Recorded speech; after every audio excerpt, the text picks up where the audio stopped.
唔講唔知，點解烏龜嘅殼唔可以剝落嚟嘅呢？小朋友，有啲人以為烏龜嘅殼就好似外套一樣，可以除咗落嚟，但其實唔係㗎。烏龜嘅殼其實咧係佢哋身體嘅一部分，入邊咧就連接咗一啲骨頭，甚至包括咗佢哋嘅脊椎同埋肋骨。而呢一啲就好似我哋嘅皮膚同埋骨頭一樣，係佢哋與生俱來嘅身體結構。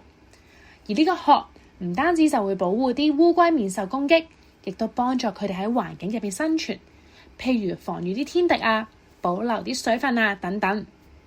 所以烏龜嘅殼唔係穿戴嘅裝備，而係佢哋不可或缺身體嘅一部分啊！記住啦，烏龜嘅殼唔淨係佢哋嘅衫，其實咧係佢哋嘅身體，就好似我哋皮膚一樣好重要嘅器官啊！想聽更多故事，可以致電27178899，按2，又或者 YouTube 搜尋小樹窿電台 Podcast 頻道重溫。